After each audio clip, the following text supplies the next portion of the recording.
Olá, gente. Boa noite. Se você for assistir depois, bom dia, boa tarde, ou seja lá quando for. Muito obrigado por assistirem a gente.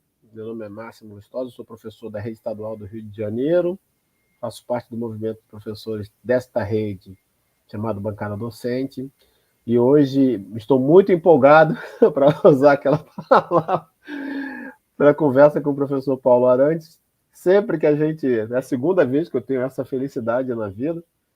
E sempre que a gente marca essa conversa, a gente fica 5 minutos antes conversando, e eu tenho a sensação que eu devia estar gravando dentro dos primeiros 5 minutos, porque nesse exato momento a gente acabou de conversar sobre a escola pública dos sonhos, né? Pelo menos Há 70 anos atrás. de 70 anos atrás, e a experiência do professor em 1954. E aí, professor Paulo, eu sei que é pedir demais, a segunda vez nunca veio com a mesma emoção, mas, por favor, conta de novo para a gente. Eu estava... Então, boa tarde, boa noite, não sei, 6 da tarde já, a todas e a todos. É um prazer estar aqui conversando com vocês e, em princípio, isso aqui, na origem, seria o Máximo pediu, eu aceitei com o maior prazer e convicção, é bom acrescentar isso, uma gravação de um pequeno vídeo de apoio à bancada docente e à candidatura do Máximo, aí no Rio de Janeiro, coisa que eu faria, de qualquer maneira, com o maior prazer. Aí resolvemos, em vez de fazer uma declaração de apoio convencional, estou aqui para recomendar o voto do meu camarada Máximo, socialista e assim por diante, de esquerda, vamos nos declarar ainda socialistas. Sim, com certeza. E pronto, final. Bom, seria quase burocrático.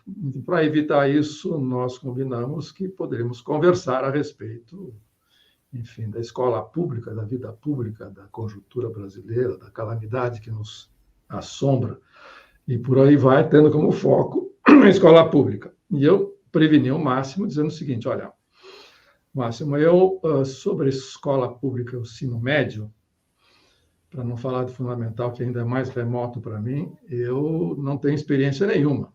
Pelo contrário, tenho apenas a minha experiência pessoal dos 11, 10, 11 anos até os 18 anos que eu fiz o ginásio e o curso colegial científico numa escola pública que depois eu vou narrar. Então, só posso falar sobre isso. Depois eu entrei na universidade, participei do movimento estudantil, como todo mundo, antes do golpe de 64, e finalmente comecei o meu curso de verdade em 65. Comecei em 62, interrompi para participar como permanente no movimento estudantil. Voltei em 65 para a USP, e lá fiquei, de modo que eu estava contando para o Máximo, faço 80 anos daqui a um mês, e desses 80 anos, 60 eu passei na USP, passo na USP como estudante, depois como professor ativo, e agora como professor aposentado, mas ativo, do mesmo jeito, só não dou aula, o resto eu faço.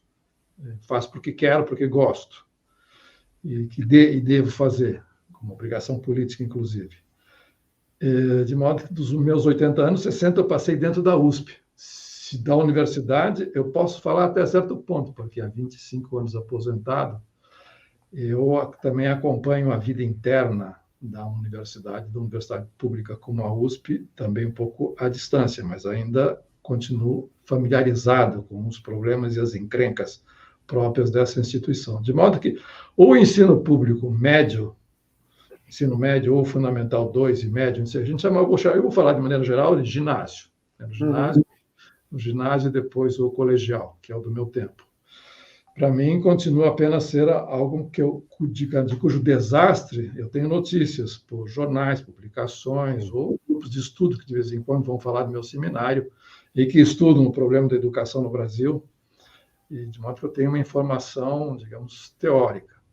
De modo que, nessa conversa a qual o Máximo aludiu agora, era uma recordação de infância. Tem a sua curiosidade, eu já vou contar, e apenas para quem me ouve agora, jovem ou não tão jovem, o que eu vou falar parece uma história de outro planeta. Mudou o planeta porque, é claro, o Brasil dos anos 50, segundo mandato Vargas, 50, 54, e depois os 5 anos do Juscelino, Jango e aí o golpe, aí o Brasil mudou para pior, para nunca mais voltar a ser o mesmo. Pode ser outra coisa, não sabemos.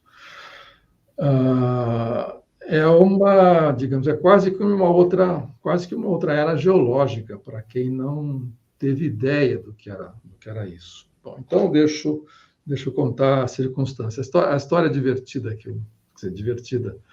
o Máximo gostou é o seguinte: em 1954 eu estava no primeiro ano do ginásio, no ginásio estadual Canadá, na cidade de Santos, que é a minha cidade.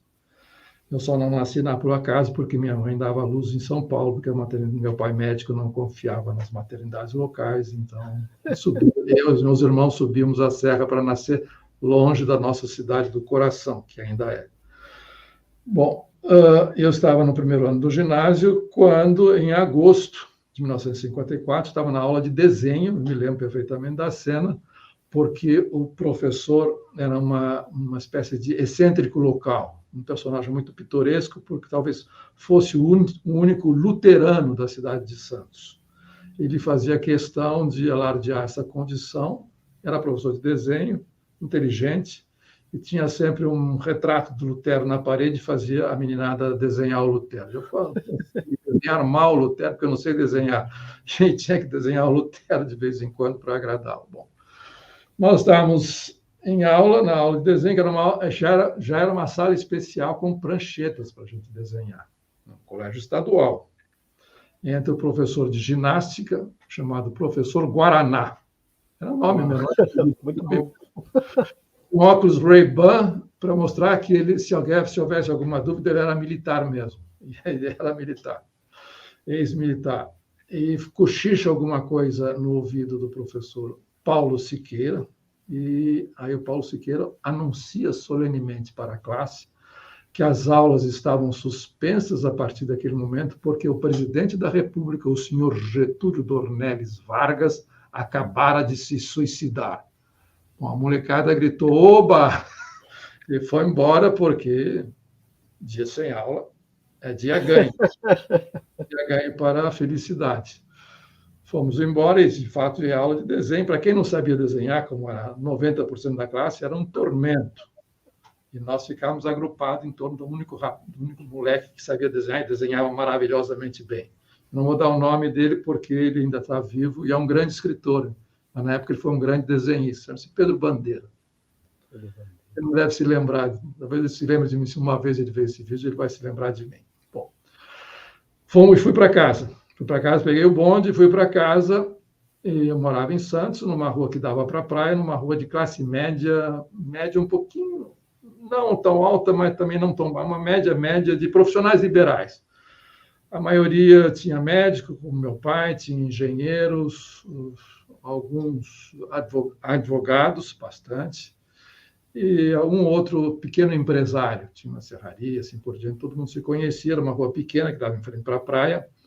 E quando eu chego na rua, a rua estava em festa. Todas as famílias, todos os pais de família e suas respectivas esposas estavam na rua conversando e celebrando o suicídio do Getúlio, portanto, o fim de uma era que para eles era uma desgraça. Eu cresci numa família, digamos, antivarguista, paulista, antivarguista, cepa, raiz, digamos assim, e partidária do Carlos Lacerda, deputado Carlos Lacerda, era lacerdista, que era o inimigo número 1 do Lacerda, o autor da famosa frase, quando Getúlio se candidatou em 50, dizendo: este candidato, esse homem, não pode ser candidato. E se for candidato, não pode ser eleito. E se for eleito, não pode governar. E a conclusão é que, se governar, nós iremos derrubá-lo. Conseguiu. Conseguiu 4 anos depois, só que eu não esperava que ele desse a volta por cima e, se suicidando, tivesse adiado o golpe e se transformado num mártir nacional. Bom, Então, eu volto para casa, digo que minha família, repito, minha família era varguista, eu passei a minha infância, desde que eu me conheço por gente, ouvindo, praticamente todo dia, ouvindo falar mal do Getúlio. Tudo que acontecia de ruim na vida privada ou na vida pública, na rua, ou na cidade, era culpa do Getúlio Vargas. Por exemplo, se eu, que era considerado um futuro gênio, tivesse nota ruim em música, a culpa era do Getúlio, mas aí até minha mãe disse, Paulo, você não está exagerando, como o Getúlio pode ser responsável pelo fato do seu filho ser surdo musicalmente, ter nota baixa?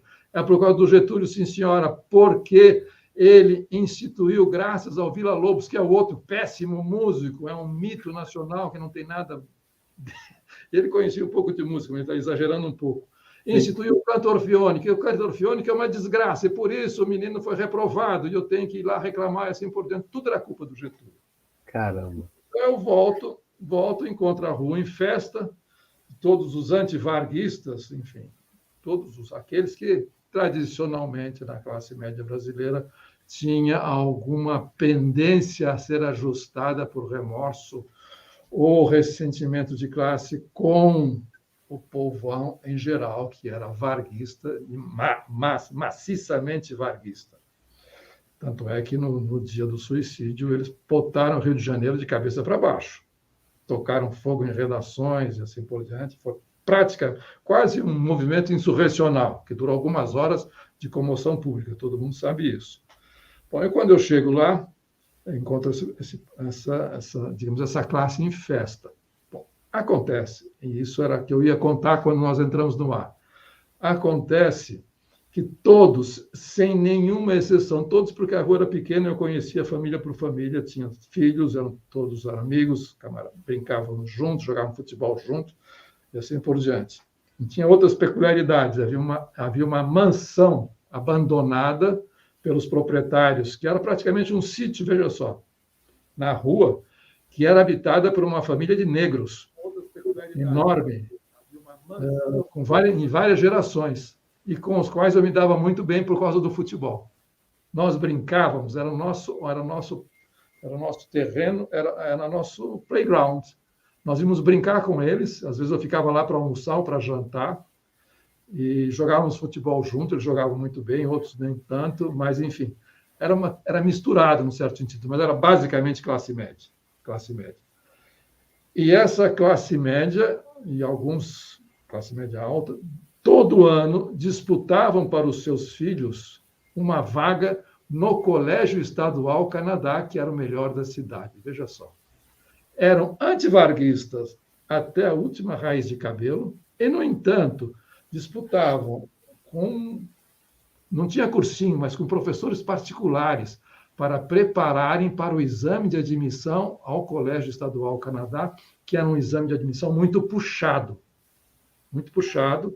porque era praticamente um vestibular, não havia faculdade em Santos. O grande concurso de admissão, digamos, acadêmica, por assim dizer, em Santos, era o exame de admissão no Colégio Estadual Canadá, que era unanimemente considerado pela oligarquia local a melhor escola da cidade.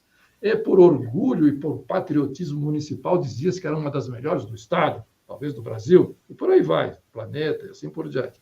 E todo mundo queria entrar nessa, todo mundo preparava os seus filhos, contratava professores particulares, os meus contrataram também, para entrar meus pais também, para entrar nessa escola, nesse exame de admissão, que comportava exame escrito e oral, de todas as disciplinas, português, história, geografia e matemática. E um exame oral por uma banca examinadora composta por 3 lentes, um titular e 2. Tinha professor titular na carreira pública naquele momento. Bom, de modo que estavam comemorando o suicídio da mesma pessoa que havia inaugurado o Colégio Estadual Canadá em 1937, pessoalmente, em uma placa comemorativa na entrada da escola, dizendo o presidente da República, Getúlio Vargas, aqui esteve na data tal para inaugurar esse prédio, e por aí vai. Então, veja só, ela se beneficiava daquilo que ela cujo patrono, de certa maneira, ela estava denegrindo. Esse era o grande paradoxo daquele momento que nós estávamos vendo, que eu não só fui atinar com isso alguns anos depois, quando, em 61, eu me politizei justamente com a interdição da posse do João Goulart, pela junta militar. E aí veio a resistência do Brizola, uma resistência cívica, mas não tão cívica assim. O Brizola resistiu bravamente, e isso a história brasileira lhe deve, mas porque ele tinha às suas costas o 4º Exército, que era um exército de fronteira e muito forte, e se declarou legalista. O Jango foi eleito, a eleição era separada para presidente, para vice-presidente, não tinha chapa única, foi eleito democraticamente pela população brasileira e tomará posse, disse o comandante do 4º Exército, o Brizola atrás, discursando. Aí houve o acordo e instalou-se o parlamentarismo. Mas, voltando à minha escola pública, então eu devo dizer que ela correspondia ao seu mito. De fato, era melhor de Santos, e eu sabia, pelas pessoas que eu frequentava na minha rua, que não conseguiam entrar e que escondiam a sua decepção entrando nas outras escolas privadas, sabiam que a minha escola, o meu ginásio era incomparavelmente superior, e eles mesmos reconheciam, dizendo que era uma droga. Era uma droga, e as que não eram droga, além de droga, eram reacionárias, dirigidas por congregações religiosas católicas, as mais retrógradas possíveis. Então, era uma escola laica, procurada pela elite, e que tinha um exame de admissão rigoroso. E nesse exame de admissão rigoroso, do qual eu participei, eu sou obrigado a dizer, para o horror dos meus netos, que acham que eu me vanglorio demais porque entrei em primeiro lugar, entrei de fato em primeiro lugar. Em segundo lugar, entrou o filho do presidente da Companhia Docas de Santos. A Companhia Docas de Santos era a maior potência econômica e política do município de Santos, que era um maior porto comercial, do ponto de vista comercial, era um porto muito mais movimentado que o do Rio de Janeiro.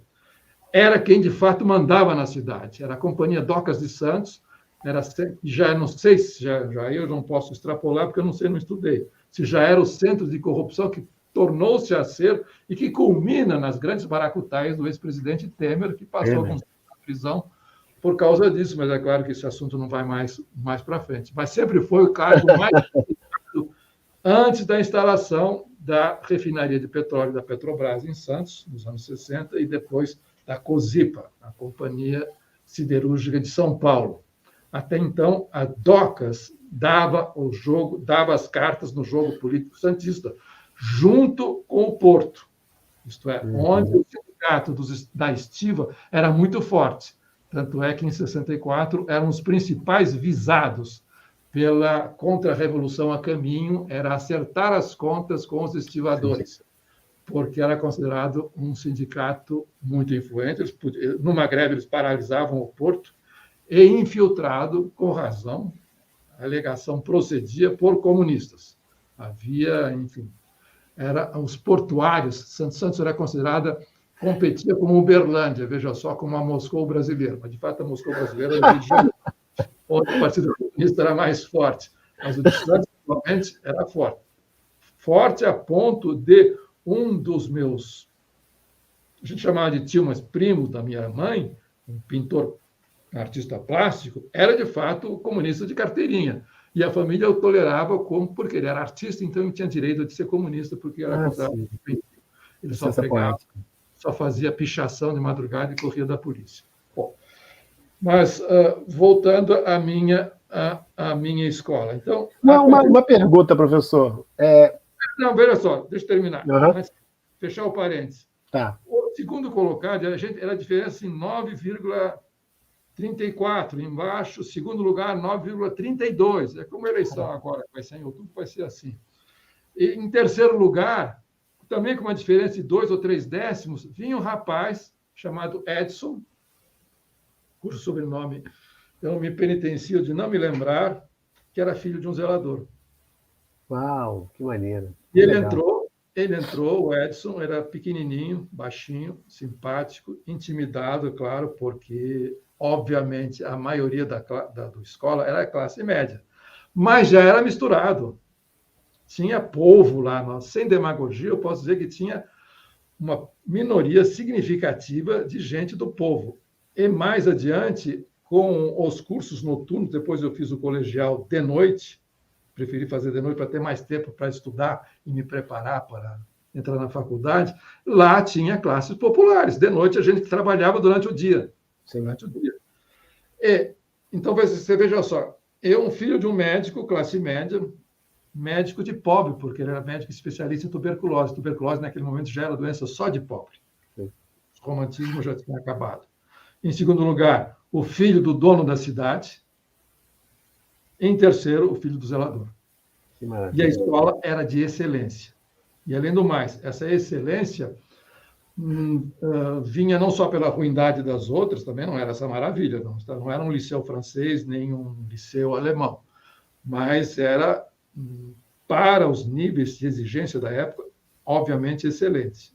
Tinha professores ruins e outros médios e outros muito bons. E já estava começando a chegar os professores formados em São Paulo na Faculdade de Filosofia, que foi feita basicamente uma faculdade para produzir ciência pura, que era uma novidade na Universidade Brasileira, e, sobretudo, professores para o ensino médio estadual. E eu já comecei a ser aluno, fui aluno de algum desses egressos da Faculdade de Filosofia, Ciências e Letras da Universidade de São Paulo, fundada em 1934, que já estava produzindo os professores, estavam formando os professores que iriam preencher os quadros dos ginásios estaduais no interior de São Paulo e na própria capital. Então, isso, digamos, eu estou falando essa história de marciano, porque isso é um outro planeta. Isso é um outro planeta. Você imaginar que, por exemplo, para dar um outro exemplo do funcionamento desses ginásios estaduais. Esses ginásios estaduais tinha cátedra, tinha cadeira, tinha professor catedrático, professor titular. E essa cadeira ela era provida por concurso público com professores catedráticos de outras faculdades, como Faculdade de Direito, estou falando agora de São Paulo, sim. Faculdade de Direito, Escola Politécnica, assim por diante. E era um concurso por provas escritas e orais, e com um currículo ainda a ser examinado. E esse professor tinha que ser formado já na Faculdade de Filosofia, tinha que ser formado ou em matemática, ou em português, ou em história, geografia, e por aí vai, física, para poder dar aula, ou filosofia. Já não tinha filosofia, por exemplo. Sim. Então, eu vou contar um outro caso do meu já falecido e ex-professor, o professor José Artiro Janotti, aqui de São Paulo, filósofo brasileiro que todo mundo conhece. Quando ele se formou na Faculdade de Filosofia, lá nos idos de 50, já não me lembro precisamente a data, vamos chutar aí, 53, 54, 55, ele prestou concurso para dar aula no ensino médio de São Paulo, para ter uma cátedra de filosofia no ensino médio de São Paulo. E esse concurso, durante um bom tempo, era a conversa da cidade, porque era uma carreira. Então, aí já começa novamente um outro fato do planeta Marte, que é o planeta vermelho, como vocês sabem. Sim. Sim. Era uma carreira estimada como uma carreira universitária, não a ponto como a França. A França era o ideal, em que um professor do ensino médio, um professor de liceu, é tão respeitado quanto, ou foi mais ainda no século XIX, do que um professor de universidade.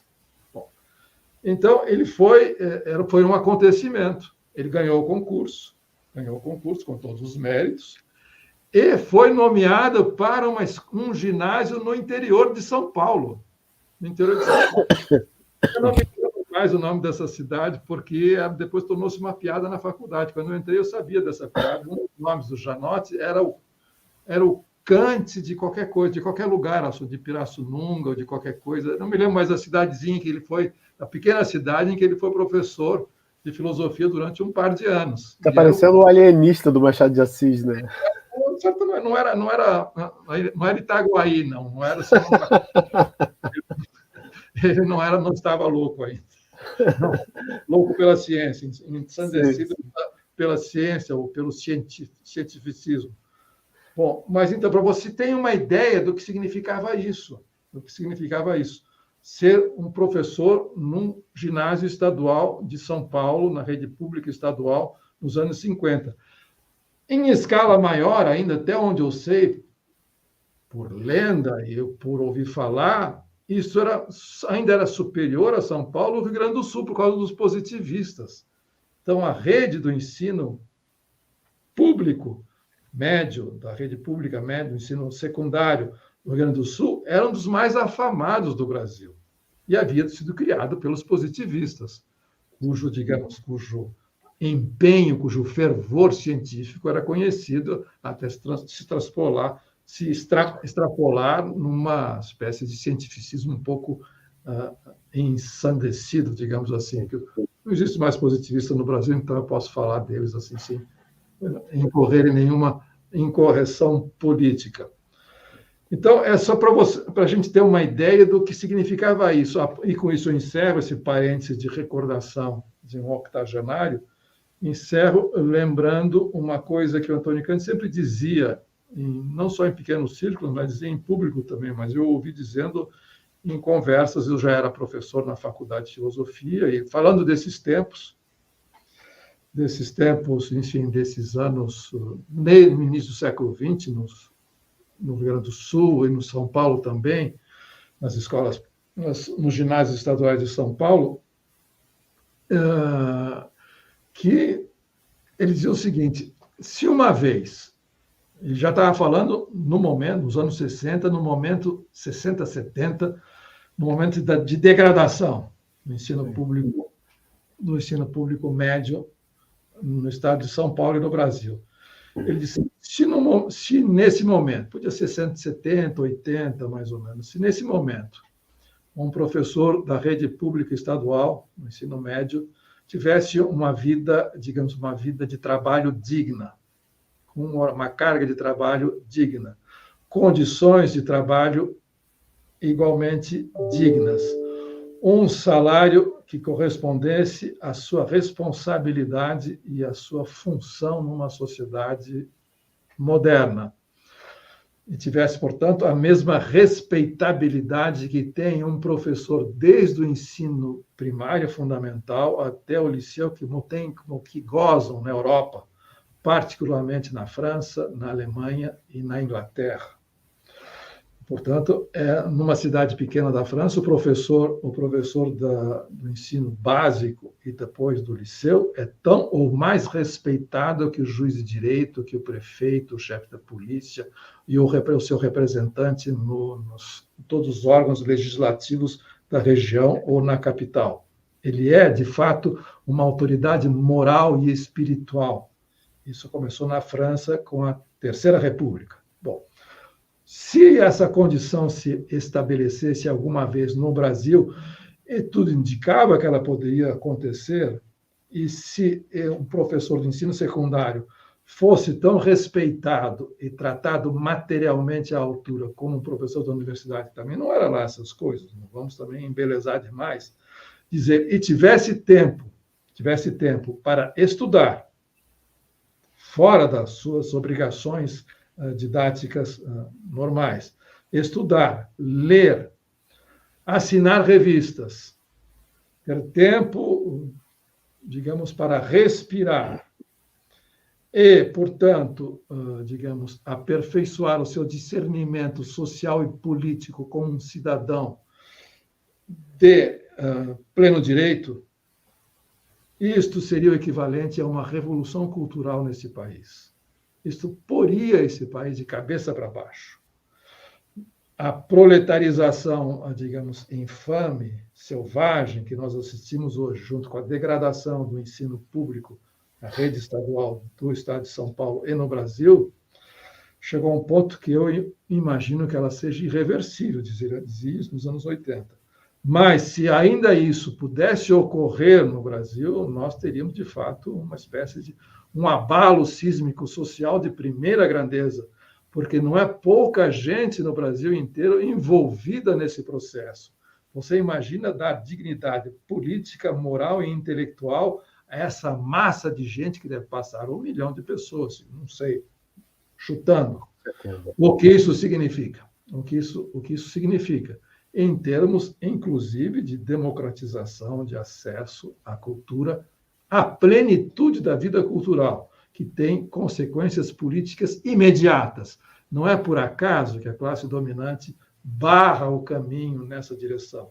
É porque tem consequências. Isto é, o fato do raciocínio crítico e da informação fazer liga dentro da cabeça dos esbulhados, isto é dinamite. E eles sabem, está no DNA de uma sociedade de classe, eles sabem disso perfeitamente, portanto, se puderem atacar o ensino público, que ensino público é sinal de democracia virtual, pelo menos, eles atacarão com força e convicção, como estão fazendo, sempre fizeram até hoje. Salvo naqueles momentos de exceção paradoxal em que, na ausência dessas famosas escolas particulares, não havia outro recurso. Não é que não houvesse outro recurso, eu me corrijo, porque mesmo as particulares que havia em São Paulo e em Santos, que não era uma cidade, naquele momento mais importante que Campinas, que os campineiros que me desculpem, hoje é o contrário. Hoje é o contrário. Totalmente o contrário. Era de fato, era objetivamente melhor. Era isso. Houve um momento em que o ensino privado era uma coisa provinciana, era uma coisa restrita mentalmente, era uma coisa de horizonte raso, paroquial. E, pelo seu instinto, digamos, de dominação infalível que essa classe dominante tem, eles procuravam o melhor, obviamente, e, de fato, era objetivamente o melhor. Tanto é que disputava-se esse exame de admissão como um fato municipal. Durante uma semana, a cidade prendia o fôlego para aguardar o resultado publicado em jornal. Veja só. Caramba. Publicado em jornal. Era assim, mas era no outro planeta. Várias questões me foram surgindo. E é ótimo que está sendo gravado, e eu vou ter esse vídeo para transcrever depois. Vamos fazer um livro de memória. Faça aí. Mas primeiro é a sensação desse paradoxo da classe média, né? Que parece que de tempos em tempos ele vem. Eu lembro de ter visto um desenho muito interessante que representava o ciclo político na Argentina, mas também pode ser no Brasil, que é assim: o pobre ganha acesso à educação, ou melhora um pouquinho de vida, então ele vira classe média, aí ele acha que ele conseguiu isso tudo sem a ajuda do Estado, aí ele vira reacionário, aí luta contra o Estado democrático, aí volta a ser pobre de novo, e aí fica vivendo esse ciclo, né? E me parece o paradoxo da classe média do qual você falou. E esse ataque permanente à educação me faz pensar que é por aí mesmo, e a própria data de inauguração da nossa primeira universidade, né, que acho que é a USP, né, professor? 1930. Não. A primeira é no Rio de Janeiro, 1920 e poucos, eu não sei a data exata. É uma universidade chamada-se Nacional. Universidade Nacional, no Rio de Janeiro. Depois, a USP foi fundada em 34. 34. Mas por que a gente tem esse imaginário de que a USP é a primeira? Propaganda. Propaganda. Quando se fala a USP é melhor, na verdade, a USP foi uma criação, é claro, foi uma criação da oligarquia paulistana. Sim. A oligarquia paulistana queria criar uma universidade, porque não existia universidade, existiam as faculdades isoladas, e as três faculdades oligárquicas por excelência, que era medicina, direito e engenharia, que continuam dando as cartas até hoje na USP. De vez em quando, eles costumam pôr. Eu não sei quem é o atual reitor da USP, posso estar cometendo uma tremenda injustiça, inclusive com a categoria, mas eles costumam pôr veterinários, farmacêuticos ou qualquer coisa assim. Raramente eles põem as grandes classes que dominam, para disfarçar, para dizer que é mais democrático. Porque quem manda mesmo é a Politécnica, é a Medicina e a Faculdade de Direito. E a Faculdade de Direito que costuma produzir, digamos, periodicamente grandes, vamos chamar pelo nome correto, fascistas mesmo, que depois foram ministros da Educação durante a ditadura. E eram todos da nossa Faculdade de Direito. Mas são esses grupos que fazem a propaganda da excelência da Universidade de São Paulo, porque o resto eles desprezam. a começar pela minha faculdade de filosofia, a ovelha negra, foi a ovelha negra por se confundia com sociologia, com socialismo, assim por diante. Mas, mesmo assim, eles sustentaram a nota da nossa faculdade durante um bom tempo, sobretudo de uma família Mesquita do jornal Estado de São Paulo se considerava a dona espiritual e material da nossa faculdade, e eles engoliam os comunistas, para eles, que nós produzimos, porque não era mentira, era como diz o Antônio Cândido, era radicalismo de classe média. Não tinha nada de revolucionário, pelo contrário. Mas, e com isso, criou-se essa fama de excelência, ou de ser a primeira, autopropaganda dessas profissões digamos, dessas faculdades, cuja especialização são as profissões de mando, de comando. Médico, engenheiro e advogado vieram a esse mundo para mandar, para comandar, para coordenar. Não é à toa que da Faculdade de Direito saem montanhas de governadores, deputados, senadores e presidentes da República. E por aí vai. É para mandar, mas são profissões de mando. E como a nossa não era, a nossa Faculdade de Filosofia ou as outras congêneres não eram desprezadas como tal, mas nós tomamos carona nessa fama fabricada da excelência da USP, já não é mais a primeira, eu acho que não sei se é a Unicamp, qualquer coisa assim. E o fato de ser fundada em primeiro, na verdade, foi fundada no Rio de Janeiro, em 1934. Não, eu fiquei pensando, né? O senhor também está há 20 anos que já se aposentou também, e como 25 tem isso? 25 anos. Bom, para que não haja protestos politicamente corretos, eu informo pela lei, teria 30 anos de serviços prestados na docência. E eu sou considerado, ao me aposentar com 30 anos na carreira, um aposentado precoce. Sim.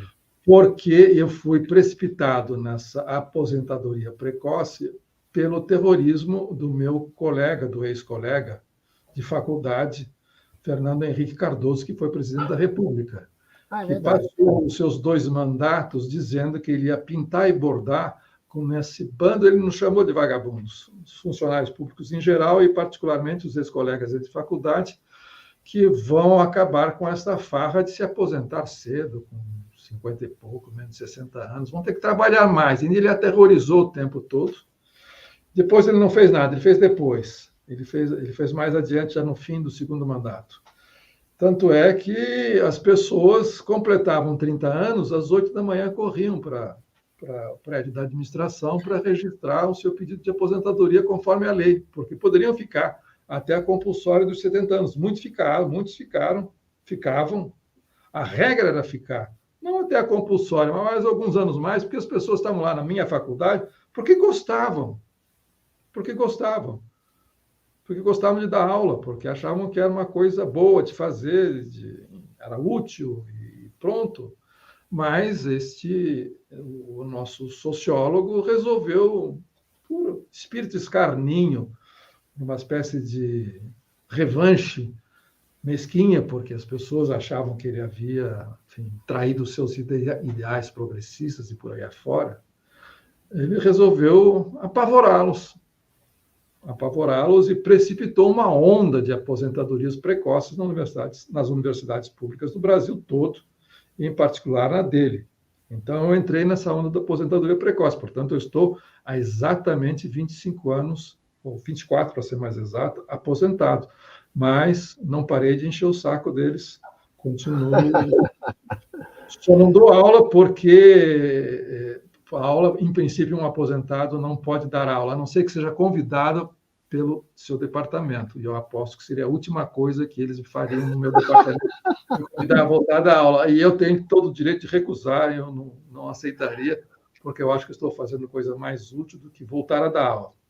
A utilidade que tinha da aula, eu sou o primeiro a dizer que a aula é fundamental. Digamos, é o núcleo duro do ato docente por excelência, é uma aula, e o atendimento dos alunos, geralmente o atendimento que pode começar no corredor. Sim. É ali que se formam, é ali que realmente você se forma de verdade o seu aluno, o seu estudante. Sim. Mas eu acho que os 30 anos foram suficientes. Eu, felizmente, encontrei uma saída de emergência para essa aposentadoria. Eu não fui para casa, digamos, para, como todo mundo imaginava, ficar no meu escritório e completar as minhas obras, doar à humanidade as minhas obras completas. Então, eu resolvi privar a humanidade das minhas obras completas e resolvi cair na vida e fazer outras coisas, seminários, palestras, enfim.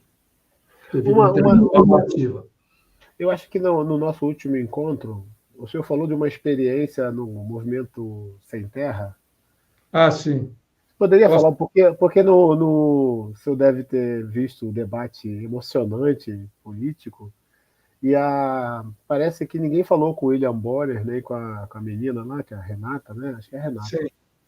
Que o Movimento Sem Terra, está imaginando o Movimento Sem Terra da década de 40, 50, está esperando uma invasão a qualquer momento. E eu queria que o senhor contasse um pouco da sua experiência com o Movimento Sem Terra, e como educador no Movimento Sem Terra. Não foi essa a experiência lá? Foi. Foi uma experiência um pouco sui generis.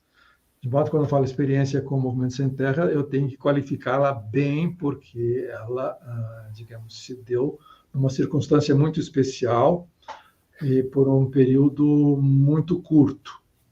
Eu conhecia o MS, comecei a falar com ou para o MST em reuniões do MST, em meados dos anos 90, por aí.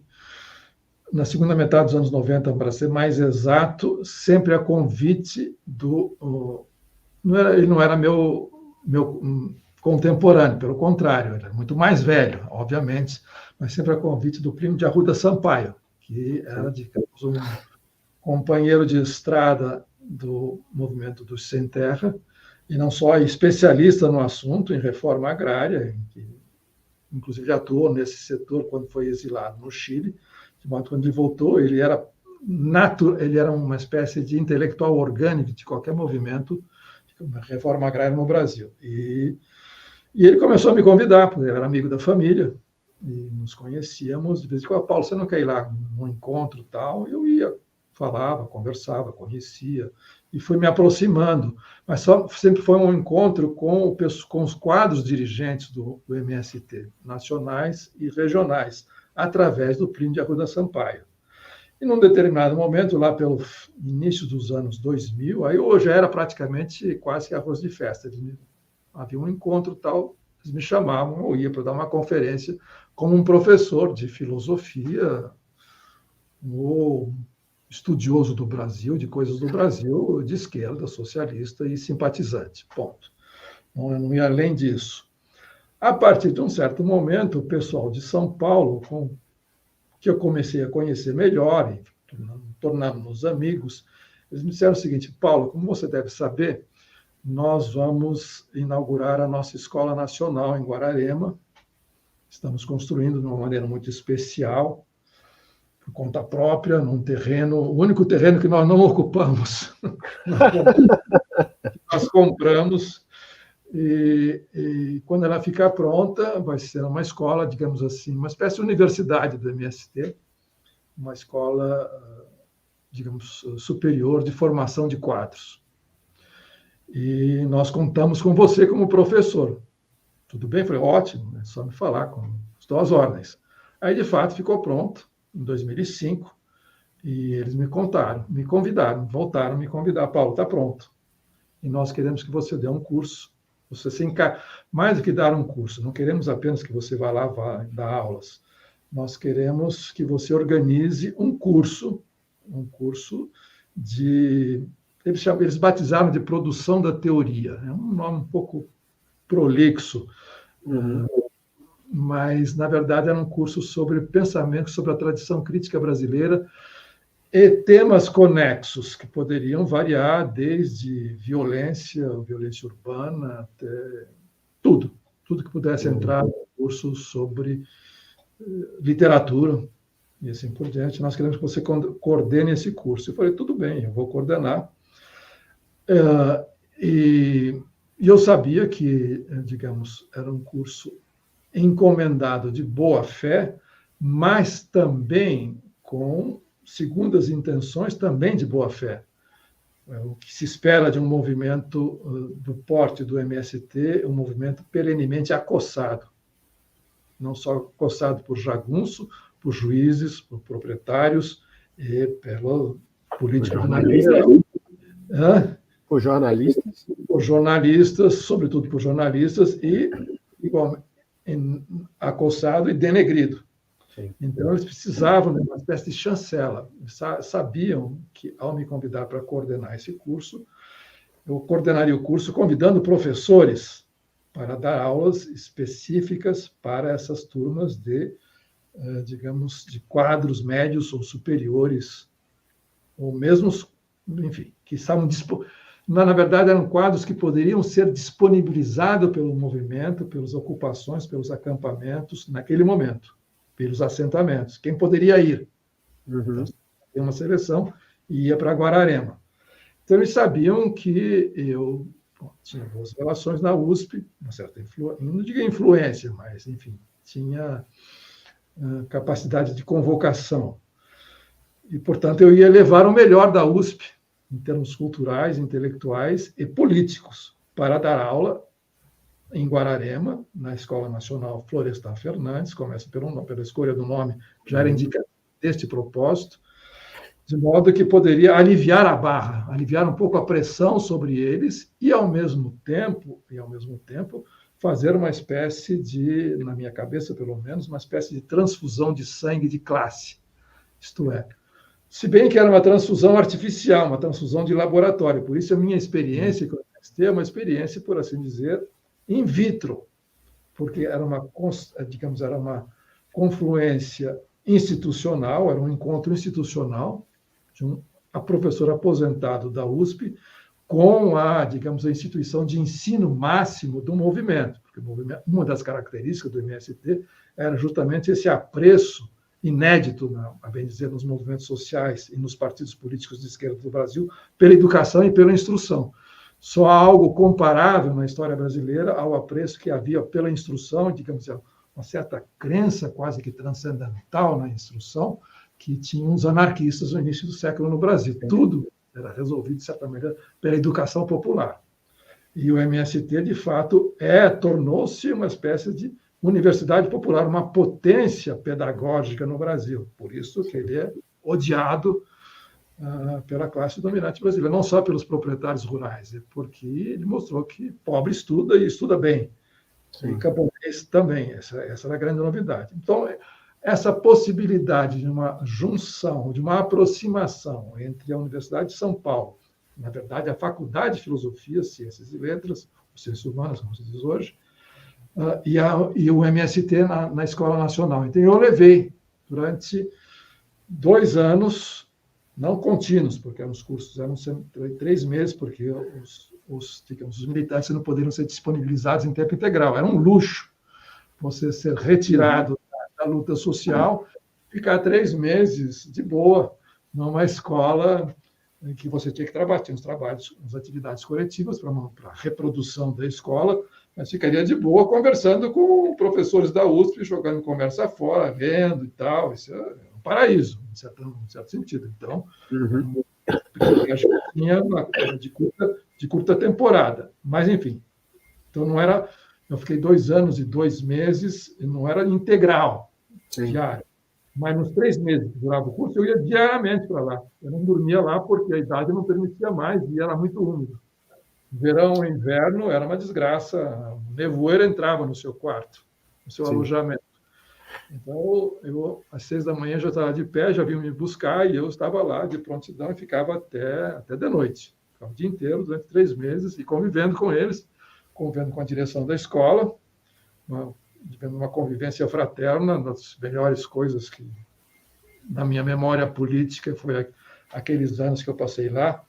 E então, eu tomei 2 providências, a meu ver, fundamentais, e foram decisivas. Primeiro, levar esses professores da Universidade de São Paulo, da Faculdade de Filosofia, para conhecer de perto o que era o MST. Todos ficavam, obviamente, deslumbrados. porque aquilo era de fato era um acontecimento, aquela escola. Era uma coisa de tirar o chapéu mesmo, era um milagre. Era um milagre vindo de baixo, sem patrocínio nenhum, vindo de baixo. Primeiro ponto. E segundo, eu disse, eu vou fazer o seguinte, eu vou levar monitores. Monitores no seguinte sentido. Até ser cortado pela pandemia, eu tinha um seminário semanal, às quartas-feiras, livres, que não tinha o menor significado acadêmico, não valia nada. Vai quem quer, quem pode aparecer, sabendo do assunto, levar a pessoa para falar. Eu recrutei uns 15, mais ou menos, ou mais, 10, não sei, não me lembro mais, desses monitores dispostos a irem para a Escola Nacional, servirem, digamos assim, de professores assistentes, seminários ou até aulas. Isto é, na verdade, era o seguinte, o professor convidado, já vou dizer de que calibre foi convidado, falaria de tarde sobre um tema específico. Política, história, teoria, história do anarquismo, que fosse o que pintasse. Eu, de certa maneira, eu pautei, de acordo com as especialidades de qualquer um, de certa maneira, eu pautei. Inclusive, a direção da escola e a direção da MST regional disse para mim o seguinte: Paulo, nós fazemos questão de conhecer o melhor do pensamento crítico brasileiro, mesmo que seja crítico contra nós. Pode convocar adversários ou pode convocar inimigos que nós recebemos e ouviremos com o maior prazer e gostaríamos de discutir. Eu falei, eu entendo o propósito de vocês, mas infelizmente eu não conheço nenhum, não me dou bem com nenhum inimigo de vocês, não tenho condições de convidar. Então, autores de direita. Vamos estudar autores de direita que pensam contra, digamos, as aspirações do povo brasileiro. Nós queremos conhecê-los e conhecê-los com rigor acadêmico, não um trololó panfletário, isso não nos interessa. Aí eu fiz, aí eu fiz mesmo. Aí o Alfredo Bose, falecido Alfredo Bose, foi para o Bose, que é professor de literatura, mas conhecia com uma palma da mão a história do Brasil, foi falar do pensamento escravista no Brasil. E falou tão bem e com tanta veemência que despertou uma espécie de revolta na classe, não dá para chamar de classe, claro, na sala, preenchida com aqueles militantes, uma espécie de sentimento tardio de revolta.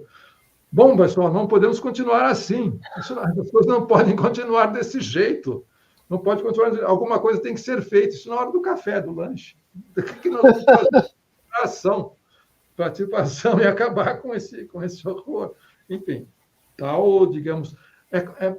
porque no MST, de certa maneira, a periodização é diferente. Sim. O passado, para eles, nunca terminou. Então, falar de um quilombo, rememorar quilombo, ou falar das lutas, ou dos que tombaram nas lutas no campo, nos massacrados, há meio século, há um século atrás, é falar de hoje. Então, a noção o tempo histórico no movimento social como o MST é diferente. Daí o fato das aulas serem, num certo sentido, aí sim, como você quiser usar o termo, empolgantes, falando de coisas de um século atrás. Sim. Bom, então eu levei esses rapazes e moças que eram já pós-graduandos ou já se encaminhando para um doutorado, professores, que preparavam as aulas, preparavam com seminários. Então, faziam, como nós na nossa faculdade, eles faziam seminários, eu providenciei a bibliografia, passei um mês fazendo xerox de texto de uma biblioteca para eles, doando livros, para que isso acontecesse. E, de fato, aconteceu. Então, foi esse o meu contato. A minha experiência com o MST foi lá em cima.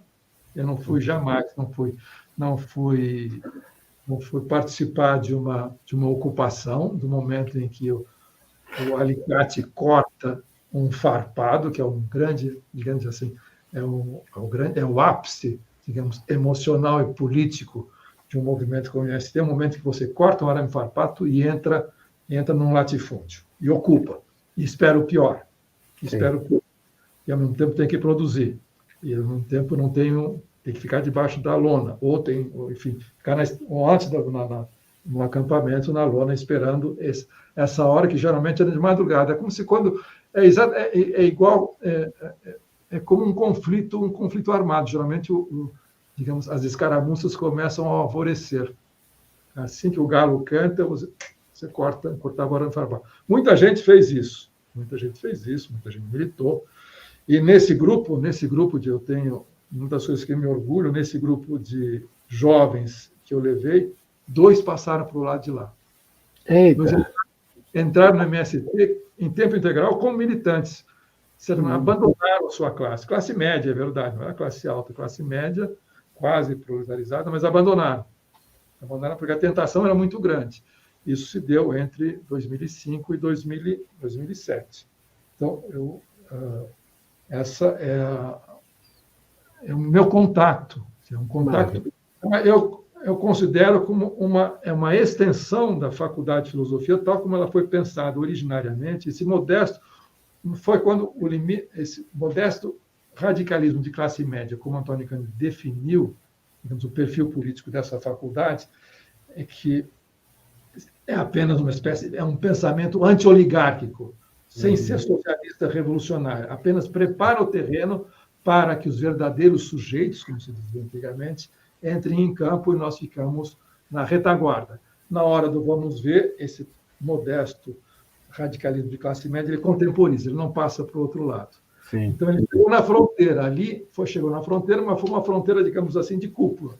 Nomenclatura com nomenclatura, para não usar na acepção pejorativa que esse termo teve na afinada União Soviética. E produziu ao produzir essa transfusão sanguínea, essa transfusão de sangue de classe, produziu, de certa maneira, encarnou por algum momento quase que utópico, meio fabuloso, o propósito original da Faculdade de Filosofia ao ser fundada pela oligarquia, mas, na verdade, operacionalizada por essa classe média radicalizada, que era esse contato popular através do ensino médio, da rede pública. A rede pública foi uma faculdade desenhada para entrar em contato com o povo através da educação.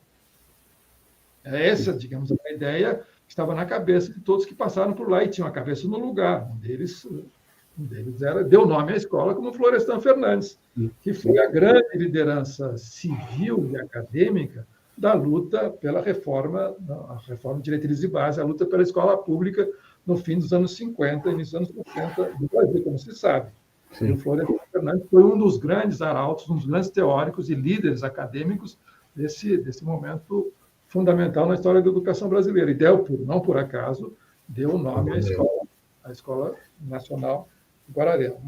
Então, foi essa coisa extraordinária que aconteceu, foi esse contato e essa realização um pouco imaginária, um pouco real, daquilo que deveria ter sido a Faculdade de Filosofia quando foi concebida ou foi operada nos seus primórdios, nos anos 40, no imediato pós-guerra, que foi o auge, digamos assim, do progresso social pensado possível no Brasil quando se derrotou o nazismo, o fascismo na guerra na Europa. E quando se voltou com essas esperanças. Então, Paulo, só para completar, eu devo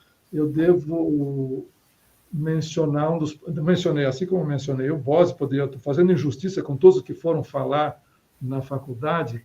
Eu devo mencionar uma outra aula histórica, na verdade, um encontro histórico que se deu nesse momento. Nesses cursos, eu convidei o meu amigo, enfim, professor conhecido, Roberto Schwartz, crítico literário, que tinha publicado na sua obra um livro chamado Duas Meninas. Essas duas meninas são a Capitu, do Machado de Assis, do Dom Casmurro, duas meninas rebeldes, em certo sentido. Duas meninas que enfrentaram o patriarcado, no caso da Capitu, e a Capitu pagou um preço muito alto, na ficção do Machado. Uhum. E a outra menina chamava-se Helena Morley. O Roberto escreveu um ensaio admirável sobre sobre os diários da Helena Morley, que é um fenômeno literário. Não tenho tempo de explicar aqui.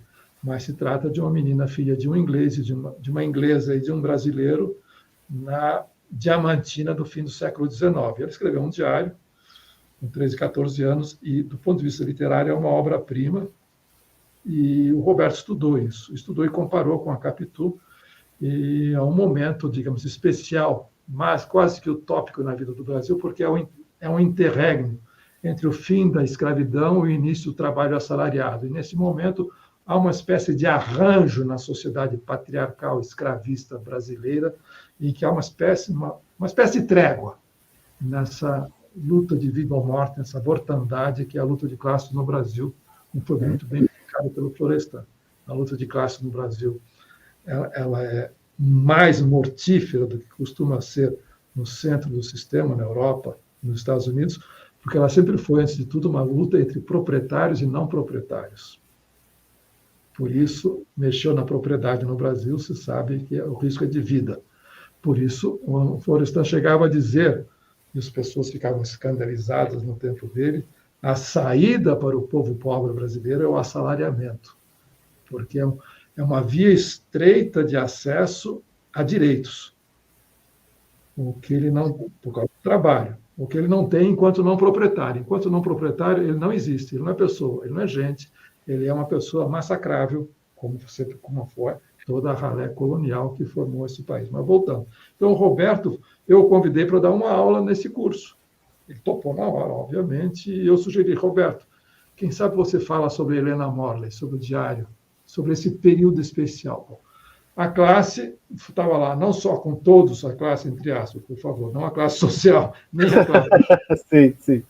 Estava lá, mas toda a direção da escola e gente do movimento, na direção regional, que estava de passagem por lá e queria ouvir o professor Schwartz, emérito crítico literário, falando na escola sobre esse assunto bizarro. E ele explicou o que era Helena Morley. As pessoas ouviram de olho arregalado, de atenção máxima durante 1 hora, e foi uma espécie de triunfo social e político e cultural. Na semana seguinte, eu surpreendi pessoas, camponeses ou pequenos produtores de agricultura familiar, lendo Helena Morley. É isso. E não era um povo letrado. E o Roberto, pela primeira vez, deu marxista, socialista, ele deu aula de literatura, de crítica literária, no mais pura acepção da palavra, para um público real. Isso não acontece. Na faculdade você está para... Agora mudou muito, mas você dava para a classe média. Classe média que queria um diploma em literatura e, portanto, queria entender direito o seu assunto para depois ser um bom profissional. Ponto. Então, isso aconteceu. E aconteceu com vários outros. Levei o Chico de Oliveira, levei a Maria Célia Paoli, levei todo mundo que você possa imaginar. Bom, eu tô encantado, assim. Eu fico... quando o senhor estava falando, eu estava anotando aqui, porque vou ler agora, depois do doutorado em letras, agora que eu vou ler As Duas Meninas do Schwartz para poder trazer para o meu repertório. E eu tenho duas perguntas, uma que não tem muito a ver com esse assunto, mas que tem a ver com o nosso assunto, mas uma pergunta que é derivada dessa experiência. Ficou alguém do Movimento Sem Terra no contato com o senhor? Ainda há encontros, ainda há falas? Porque depois da pandemia a gente entrou numa ilha. E essa ilha se rompeu, ainda mantém contato com... Não, olha, como o meu contato foi muito... Eu não diria, ele foi ao mesmo tempo substancial e superficial. Digamos, a Escola Nacional ela é representativa, mas ela não é o movimento. O movimento está lá embaixo. Está lá embaixo e, na época, enfim, ele estava aprisionado por um dilema chamado Lula no poder. Assim como ele conheceu o seu momento de ascensão máxima na década anterior, porque ele tinha um sociólogo no poder.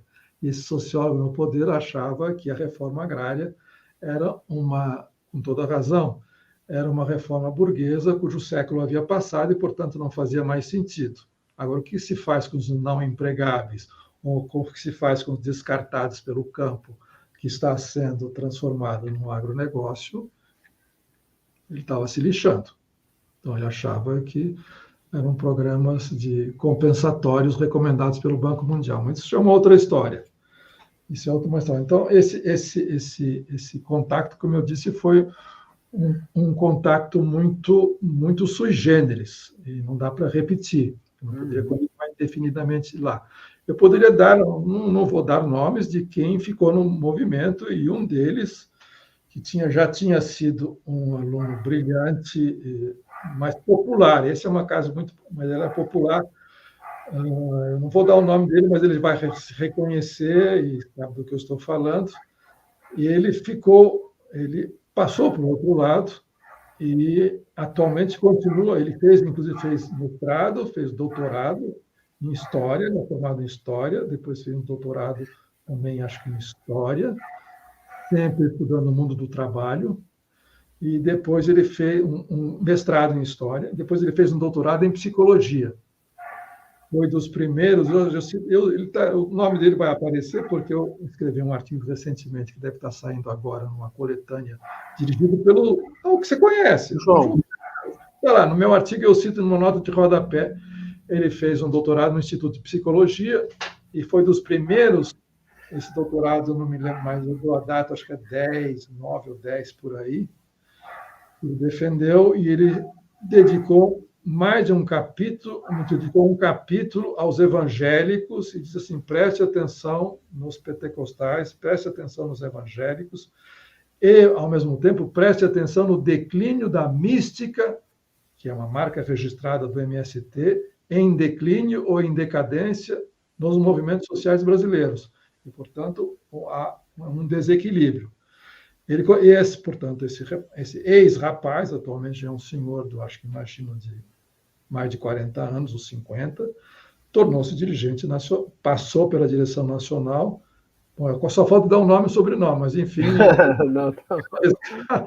atualmente ele se ocupa das relações internacionais do movimento e vive de seca em meca, e deve estar morando em algum canto do mundo, que eu não vou dizer qual é, eu sei onde é que é. Mas ele tem vídeos dele, de vez em quando ele manda vídeos e tal, né? Mas, enfim, eu não estou autorizado.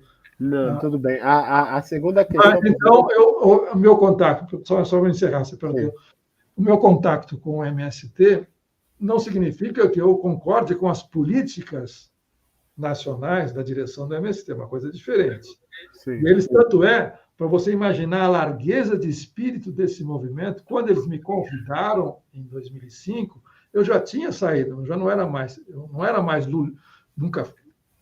lulista, digamos assim, ou petista, tinha me desfiliado e tinha sido um dos fundadores do PSOL. Sim. Em 2003. Eles sabiam perfeitamente disso, mas eles não davam isso para eles, isso era secundário naquele momento. Era secundário naquele momento. É um tipo, digamos, de antissectarismo que definem, digamos, o que foi esse movimento no seu auge, no seu apogeu.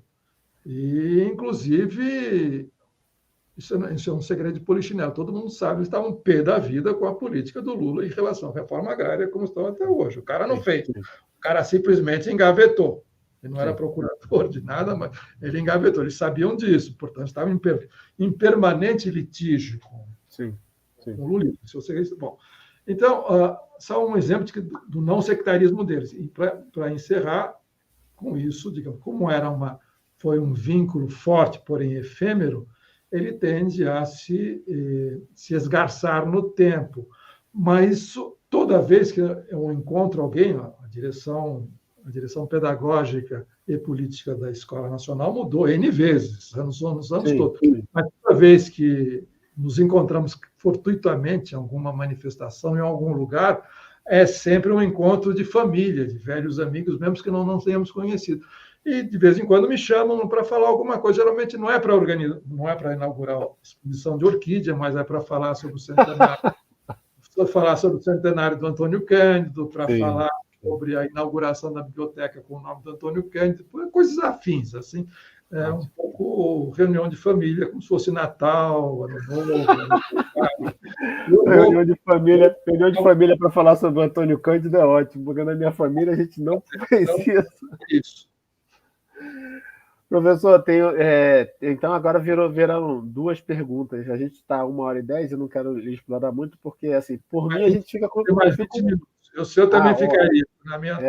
No meu DNA, não tem relógio no meu DNA, mas acontece que eu tenho compromissos sociais, então eu tenho. Então eu queria duas perguntas. Uma que eu queria que o senhor falasse um pouquinho sobre esse novo livro que o João organizou, né? E com a sua expectativa do Tudo por um Triz, né?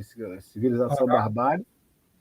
Mas antes eu queria, se o senhor já refletiu, a gente tem conversado muito, porque isso foi uma estratégia da direita nos últimos anos, para atacar as universidades públicas, criar um dilema entre a educação básica e a universidade pública. Então, a conversa, da minha avaliação, que me parece papo furado, mas eu gostaria de ouvi-lo, que é assim, o PT, ou o governo do PT, né, que só a gente só teve PT, investiu muito em universidades, que para mim também é um dado falso, porque foram criadas, se eu não me engano, 500 institutos federais, que são escolas de ensino médio, né, federais. Então, eu sou do Ceará, e no Ceará, em cada 2 cidades, tem um instituto federal, o que faz toda uma diferença para uma região do Nordeste, Norte-Nordeste. Mas é claro que o Sul-Sudeste Maravilha não está pensando nisso. Mas, de qualquer forma, foi criada uma argumentação em que existia um dilema do investimento na universidade pública, que, na verdade, tinha que se investir na base. O senhor já refletiu sobre esse dilema? Isso é um falso dilema? Ou é só a ideia de botar todos contra todos para que no final ninguém ganhe nada e a gente continue como está? Bom, refletir, eu não posso dizer que refletir, porque eu não tenho elementos sobre isso. Atualmente, existem centenas, sem exagero, existem centenas de coletivos, de grupos de pesquisa que estudam para valer educação científica, educação acadêmica no Brasil. Está cheio de gente e é um assunto crucial, inclusive, digamos, as grandes corporações, as grandes empresas, os grandes bancos, as grandes fundações têm um setor específico para cuidar da educação. Não por acaso, agora não posso falar mal, porque somos aliados contra a peste negra bolsonarista. O Todos pela Educação praticamente é uma unanimidade entre banqueiros, grandes corporações, empresários, Sistema S e universidades públicas, porque o monstro é de tal porte, a destruição, a guerra é de tal intensidade, é como se nós estivéssemos num campo de batalha na Itália ou durante a Segunda Guerra Mundial. Aí não dá para fazer, mas infelizmente eu tenho que dizer que até na chegada desse cataclismo havia uma convergência entre, digamos, os setores progressistas, ou setores, não gosto da palavra progressista, vamos chamar de dissidentes mesmo, ou de esquerda, que estudavam educação, os impasses da educação no Brasil, e uma espécie de confronto com esse grupo que estava pautando a educação no Brasil como um grande negócio, não só por causa das universidades particulares, mas estavam, do berço, como se dizia na época da social-democracia, do berço ao túmulo, estavam eles mesmos se transformando numa espécie de Ministério da Educação paralelo. E secretarias de educação estaduais paralelos e com grana e ideias, sobretudo ideias, que é coisa que falta muito na esquerda. E estavam ficando com a fatia do leão, e, portanto, era o nosso adversário. Subitamente entrou em cena a extrema-direita e esse cataclismo criminoso chamado bolsonarismo, aí estamos todos na mesma trincheira e depois imaginando que, se passar esse pesadelo, vamos começar a acertar as nossas contas de maneira civilizada, aos poucos, nos anos vindouros, porque também não dá para entregar a educação para uma fundação X ou YZ, ou para o banco tal e assim por diante, por mais que o sistema S seja civilizado, que dê emprego para gente de esquerda no setor cultural e por aí vai. Esse arranjo que fez água quando entrou em cena o nosso capitão. Bom, então eu sei que existem dezenas, eu falei centenas, mas dezenas de grupos de qualidade que estão estudando isso. Eu seria a última pessoa a enfiar a minha colher de pau porque nisso que eu conheço apenas porque sou obrigado a acompanhar, então daria apenas palpite sem nenhuma contribuição. Quanto a, digamos, essa dicotomia entre o mito do ensino superior e o fato do foco exclusivo do petismo, para não falar do tucanismo no ensino superior, que aí gera negócio, né? Eles, digamos, criaram de maneira selvagem nem universidade, digamos, empreendimentos comerciais que depois foram batizados de universidade e depois, para não quebrar, inventaram o financiamento do público consumidor, o público-alvo desses empreendimentos que precisavam do Estado para dar certo. Portanto, é uma falsa rede pública de ensino superior chamada ensino superior privado. Bom, mas apenas a observação de quem está, digamos, há 60 anos na estrada é o seguinte: é um ovo de Colombo. Eu fico até envergonhado de dizer isso, porque as universidades incham e não param de inchar, e por razões políticas, culturais óbvias, as públicas são estranguladas, sobretudo as públicas federais, onde o executivo atual tem condições de estrangulá-las fechando a torneira do financiamento, porque é lá que se produz oposição. Basta ver que, na pandemia, o papel desempenhado pela pesquisa científica produzida nessas universidades públicas. Nas universidades particulares não produzem nada. Elas são negócios. Não tem nada com produção de conhecimento. Então, se percebeu, ficou claro para todo mundo, mesmo para o bolsonarismo enrustido, que é a direita, que no segundo turno vai se aliar ao Bolsonaro, não tem a menor dúvida, ficou claro que eles são um inimigo. Eles são inimigo, mesmo que eles produzam cientistas para socorrerem os hospitais na hora que o bicho pega e todo mundo vai para o seu sírio-libanês, Einstein da vida, assim por diante, mas precisam do saber médico, do saber epidemiológico produzido nas universidades públicas e no seu intercâmbio com as universidades mundiais. Bom, então, isso aí é ovo de Colombo, todos nós sabemos disso. Mas, digamos, o outro ovo de Colombo, que eu fico envergonhado de dizer, é que a nossa, digamos, a nossa elite pensante, a elite formadora nacional, que faz parte, inclusive, da tradição crítica brasileira, com raríssimas exceções, mesmo pessoas como Anísio Teixeira e Darcy Ribeiro pensaram, sobretudo Darcy, numa nova universidade. Porque sempre nessa elite da tradição crítica brasileira, nessa elite pensante brasileira, mesmo na não pensante, a elite brasileira, quando pensa em termos de educação, pensa em universidade, nunca em ensino fundamental. Por uma razão muito simples, porque essa elite vai governar. Então, nós precisamos formar quadros para a administração, para o governo do país. Nós vamos governar esse enorme campo de concentração de trabalho semi-servil, de subcidadania. Nós precisamos, portanto, sobretudo, de engenheiros, bacharéis e médicos, o médico para tratar, se for o caso, tratar lá no ambulatório qualquer perdido no mato, mas ninguém vai, aí tem que mandar vir cubanos para dizer o caso. Mas, sobretudo, nós precisamos de bacharéis. Bacharéis formados pelas faculdades. Bacharel é formado na Faculdade de Direito. Então, é uma república de bacharéis. Esses bacharéis vão governar, vão fazer leis, é a classe política e dirigente. E, portanto, nós precisamos de universidades. Então, há uma espécie de tutela, há uma dupla tutela no Brasil, dos militares e dos bacharéis. E financiados por um lugar onde a mais-valia é, por assim dizer, acumulada e recuperada. Então, esse triângulo é o triângulo da formação brasileira abortada, porque tinha que abortar, porque esse capitalismo não converge centro e periferia. Isso é um mito. Ser a periferia sempre. Não existe centro, não existe acumulação sem periferia. Produz sempre, externaliza alguma coisa chamada periferia. Então, explicando isso, eu estou arrumando uma porta aberta. A prevalência, o investimento nas universidades era para produzir, não era para todo mundo dizer não, para produzir quadros para as indústrias, para o comércio, não é para produzir quadros, não é para produzir dirigentes mesmo. O resto vai, vire-se por aí no emprego que der. mas é para produzir dirigentes, porque era de fato era de bacharéis que se precisava. Depois foi de engenheiros, médico raramente. Depois foi de engenheiros e depois, porque o Brasil era um grande hospital, né?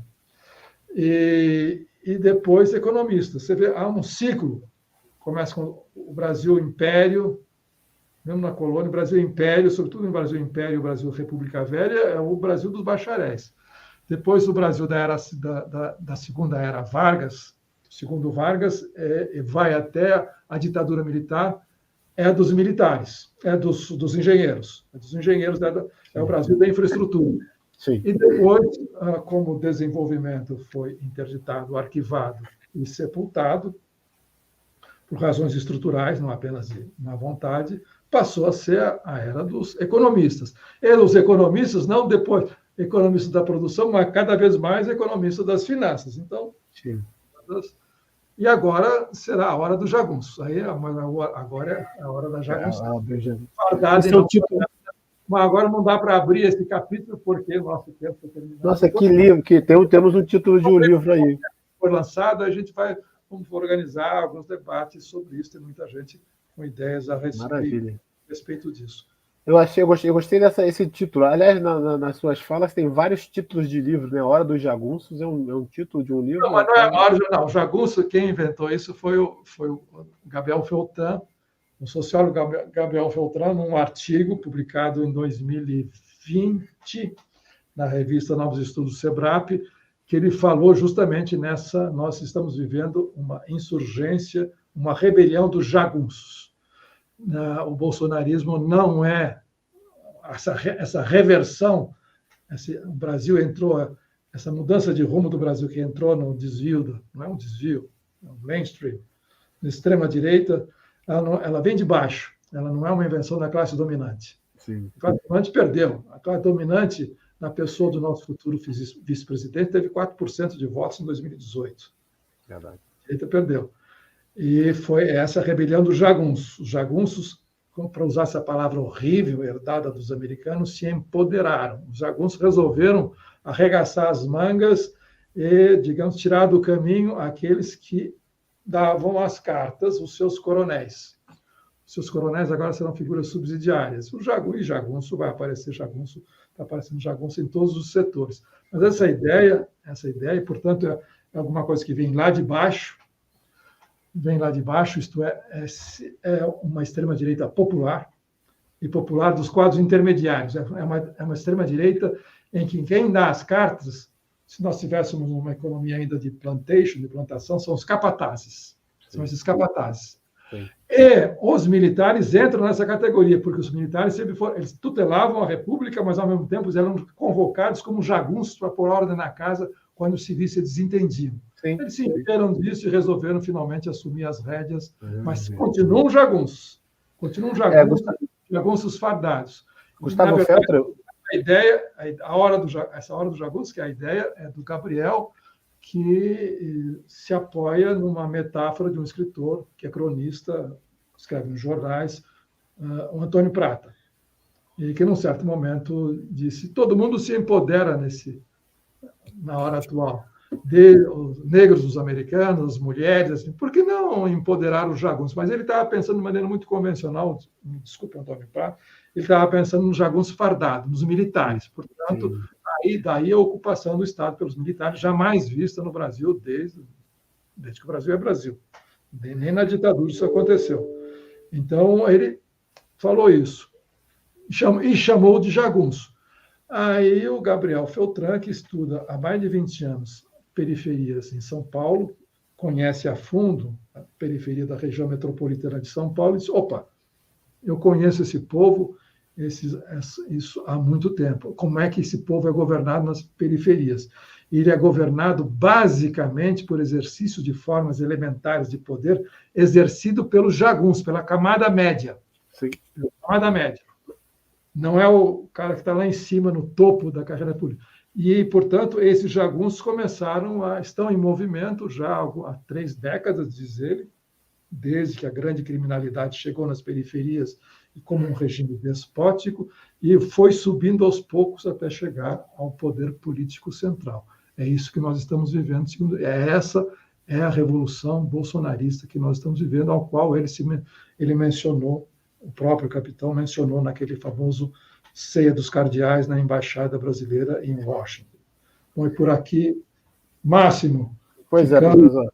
Boa sorte, bons votos. Deixa eu lhe agradecer. Tem que fazer uma boa campanha.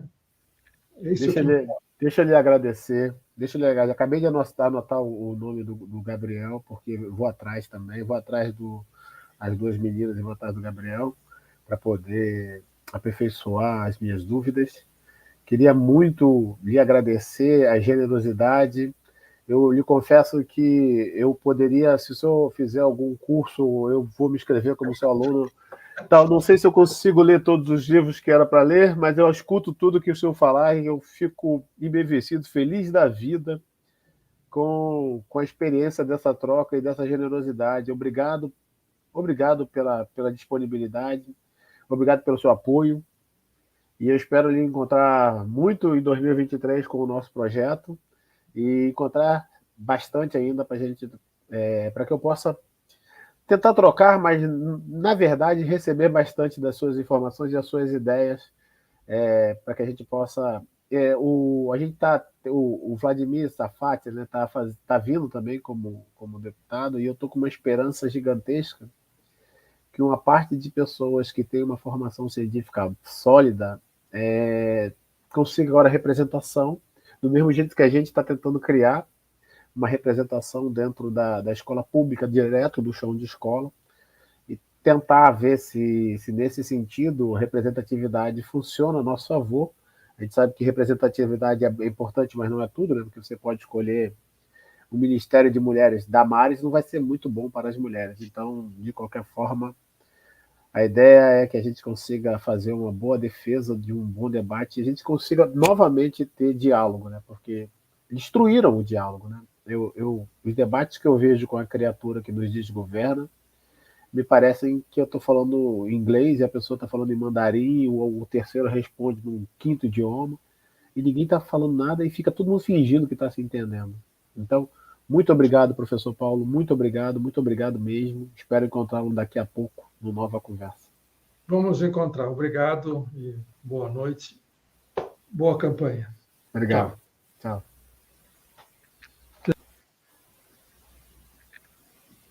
Você ia falar alguma coisa, professor? Não, você desliga. Ah, tá. Pronto. Ai, gente, eu não sei. Quando a gente conversou uma vez, na hora de falar, eu disse da alegria, né? Eu estava empolgado com essa conversa. Eu não sei como foi para vocês aí do outro lado. Para mim, valeu cada segundo. Esse apoio é fundamental, é tudo que eu acredito.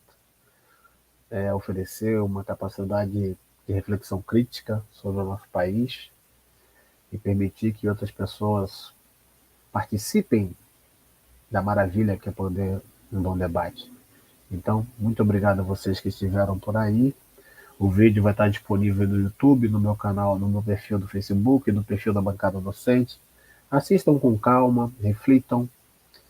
E agora estamos numa luta gigantesca para aumentar o quadro de deputados federais em defesa da escola pública, em defesa de um país mais justo, que é o que a gente acredita. Eu peço a vocês que reflitam com carinho e passem para as pessoas que ainda estão dispostas a um diálogo sério. Nós não podemos abrir mão, senão eles ganham. Então, estamos juntos. Até daqui a pouco e obrigado.